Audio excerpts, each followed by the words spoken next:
गर्मी की बोरियत हवा में छाई हुई थी। 6 दोस्त, आरुष, विवान, सिया, काव्या, नील और परी। उन्हें रोमांच की तलाश थी, कुछ नया। नील अपने फोन पर खेलते हुए स्क्रॉल कर रहा था। ओल्ड इको कैंप दिखाई दिया। ऑनलाइन कोई फोटो नहीं है। साजिश भड़की, एक रहस्य जिसे सुलझाना है। उन्होंने जाने का फैसला किया। साइकिल तैयार। शहर से साइकिल चलाते हुए कंक्रीट फीका पड़ गया। यातायात की आवाजें धीरे धीरे कम होती गईं। शहर की हलचल एक दूर की गूंज बन गई। लोगों की आवाजें पेड़ों में खो गईं। पक्षियों का कलर भी शांत हो गया, फिर बंद हो गया। हवा की हल्की फुसफुसाहट भी मर गई। सिया ने पैडल मारा। उसकी भौहें तन गईं। उसने देखा कि उनकी साइकिल की चेन उतर गई थी। कोई धातु की घरघराहट नहीं, कोई चरमराहट नहीं। एक गहरा अप्राकृतिक सन्नाटा उन्हें घेरे हुए था। वे सब रुक गए, चारों ओर देखने लगे। जंगल अजीब तरह से, पूरी तरह से शांत था। एक भी आवाज ने शांति भंग नहीं की। अचानक एक दूर की घंटी बजी।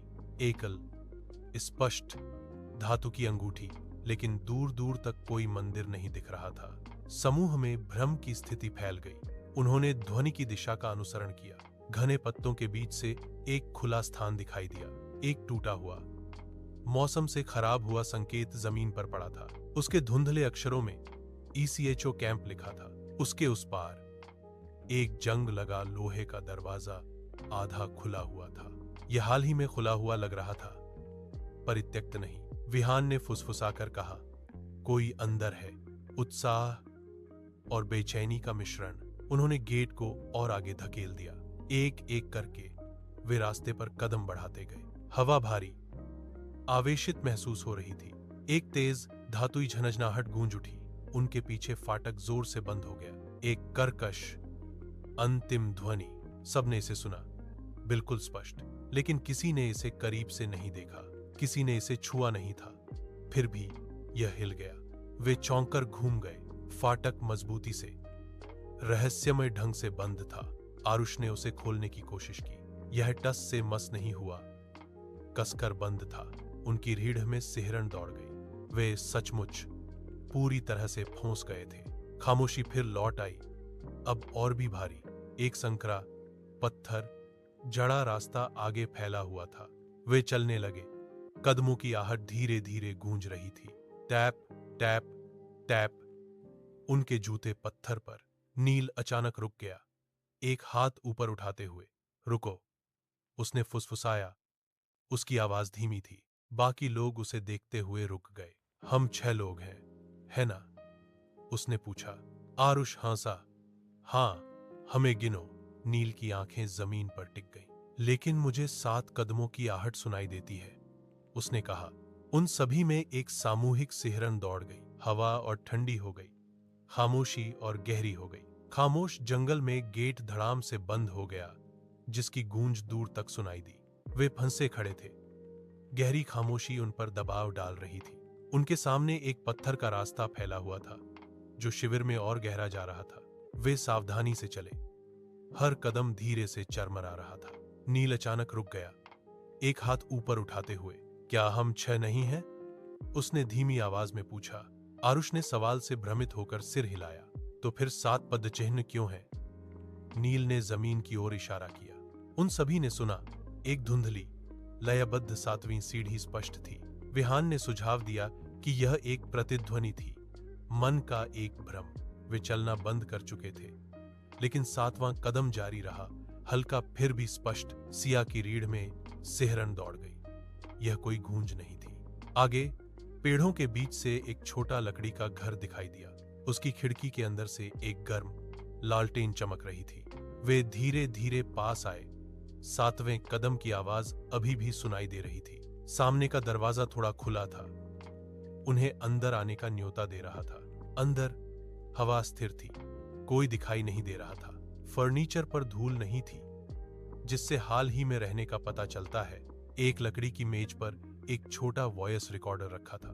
नील ने इसे उठाया और झिझकते हुए उंगली से प्ले दबाया।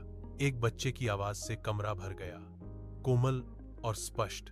नमस्ते, अगर कोई आया है तो कृपया मुझे बाहर निकालो। परी हाँफने लगी। उसने तुरंत रिकॉर्डर छीन लिया और उसे बंद कर दिया। यह एक बुरा मजाक है, वह कांपती हुई आवाज में बोली। अचानक ऊपर से दौड़ने की पदचाप सुनाई दी। वे जम गए, आंखें चौड़ी हो गईं। ध्यान से सुनते हुए, सावधानी से वे चरमराती लकड़ी की सीढ़ियों पर चढ़े। ऊपर का कमरा खाली था। एक खिड़की खुली हुई थी। पर्दे एक गैर मौजूद हवा में धीरे धीरे हिल रहे थे। लकड़ी के फर्श पर छोटे गीले पैरों के निशान दिखाई दे रहे थे। वे ऐसे दिख रहे थे जैसे कोई अभी अभी बारिश में से आया हो। सिया फुसफुसाई, उसकी आवाज मुश्किल से सुनाई दे रही थी। यहाँ एक बच्चा है।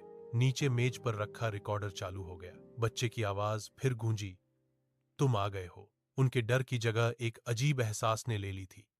यह अधिक आश्चर्य था। काव्या की आवाज धीमी थी, शायद वह यहां फंस गया है।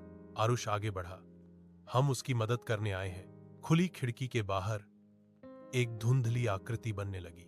घूमते हुए कोहरे में एक छोटा लड़का दिखाई दिया। डरावना नहीं, उसने बस उनकी ओर देखा। उसकी आंखें शांत प्रत्याशा से भरी थी। क्या तुम भी जाओगे? उसने नरम आवाज में पूछा। नील ने बिना किसी झिझक के जवाब दिया, नहीं, हम नहीं करेंगे। वे सभी उसके अलौकिक हाथ को पकड़ने की कोशिश कर रहे थे। हवा अचानक तेजी से चली, जिससे खिड़की के शीशे जोर से खड़खड़ाने लगे। नीचे शिविर का गेट चरमराकर खुला, फिर धड़ाम से बंद हो गया। रिकॉर्डर ने अपना अंतिम संदेश बजाया, स्पष्ट और सशक्त, अब मैं अकेला नहीं हूं। खिड़की के बाहर कोहरा घूम रहा था, जो चमकीली सुनहरी रोशनी में बदल गया। केवल 6 पद चिन्ह शेष थे, जो दूर होते जा रहे थे। अगली सुबह शिविर गायब हो गया था। उसकी जगह एक खाली मैदान था। केवल वॉयस रिकॉर्डर ही बचा था, जो लंबी घास में पड़ा था। इसमें हवा की आवाज थी, एक अकेली उदास धुन। आरुष ने इसे उठाया। उसके चेहरे पर एक विचारशील अभिव्यक्ति थी। शायद वह बस किसी को सुनना चाहता था। उसने धीरे से सोचा। सिया ने खाली मैदान की ओर देखा। शांति की भावना छा गई। सभी आवाजें डरावनी नहीं होती, कुछ बस एक दोस्त चाहती हैं।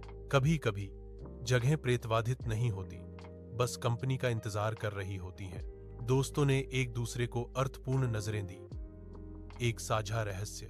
उन्होंने यादों को हवा में फुसफुसाहट की तरह रखा। 7वीं आवाज को शांति मिल गई थी।